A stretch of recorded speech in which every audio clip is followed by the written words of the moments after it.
నమస్తే, మీరు చూస్తున్న అగ్నిస్ నేమి రామకృష్ణ. గిద్దలూరు నియోజకవర్గంలో ప్రజల పక్షాన పోరాటం చేయడానికి సిద్ధంగా ఉన్నామని వైఎస్ఆర్సీపీ కాంగ్రెస్ నాయకులు మాజీ ఎమ్మెల్యే కేపీ నాగార్జున రెడ్డి స్పష్టం చేశారు. ఇటీవల జరిగిన సార్వత్రిక ఎన్నికల్లో గిద్దలూరులో వైఎస్ఆర్ కాంగ్రెస్ పార్టీ శ్రేణులు హోరాహోరీగా పోరాటం చేశాయని, గెలుపోవడంలో దైవాధీనంలోనే ఆయన వ్యాఖ్యానించారు. ఈ సందర్భంగా గెలిచిన ఎమ్మెల్యే ముత్తుముల అశోక్ రెడ్డికి ఆయన శుభాకాంక్షలు తెలిపారు. ఇక నియోజకవర్గంలో పార్టీల మధ్య ఘర్షణలు, వైరాలు లేకుండా చూసుకొని అభివృద్ధి ఎజెండాగా పనిచేయాలని సందర్భంగా ఆయన హితవు పలికారు. పార్టీ పరంగా, ప్రజల పరంగా తాము నిరంతరం పోరాటం చేస్తామని సందర్భంగా ఆయన హామీ ఇచ్చారు. మీడియా సమావేశంలో మాజీ ఎమ్మెల్యే కేపీ నాగార్జున రెడ్డి ఏమంటున్నారు చూద్దాం. పార్టీల నుంచి అన్ని విధాలుగా కృషి చేసినారు. మరొకసారి వారికి అభినందనలు తెలియజేస్తూ, గిద్దలూరు నియోజకవర్గం అభివృద్ధిపై అన్ని విధాలుగా కృషి చేయాలని వారిని కోరుతూ, ప్రజల పక్షాన నిలబడి దగ్గర ఉండి ప్రతి సమస్యపై పోరాడి ప్రజలకు ఈ 5 సంవత్సరాల కృషిలో వైఎస్ఆర్సీపీ తరఫున ముఖ్య నాయకులందరూ కలిసి కష్టపడదామని పిలుపునిస్తూ, ఈ మధ్యకాలంలో జరుగుతున్న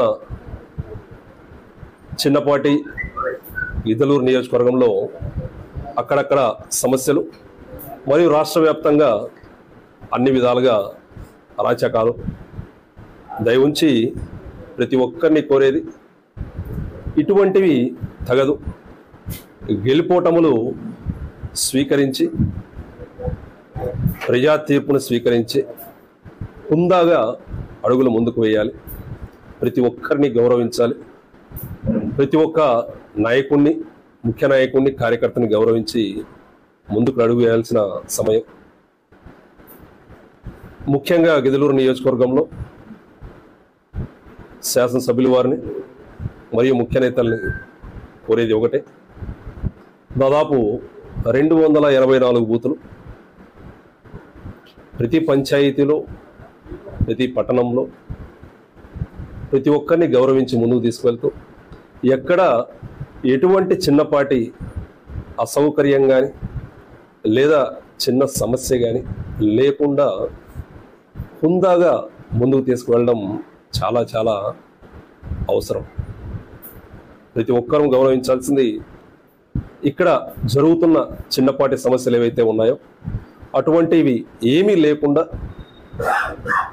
ప్రతి ఒక్కరిని గౌరవిస్తూ ముందుకు పోవాలి. మరీ ముఖ్యంగా అవకాశం ఏదైతే ఇచ్చారో, ప్రజలు తీర్పు ఏదైతే ఇచ్చారో దానికి 100కు 100% కట్టుబడి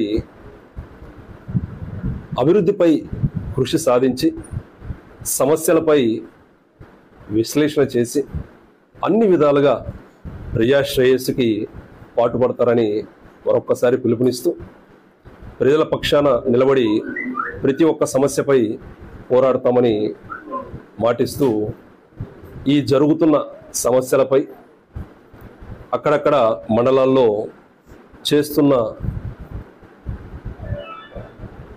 అరాచకాలు ఏవైతే ఉన్నాయో వాటిని ప్రతి ఒక్కటి గమనించి టీడీపీ ముఖ్య నాయకులు, కార్యకర్తలు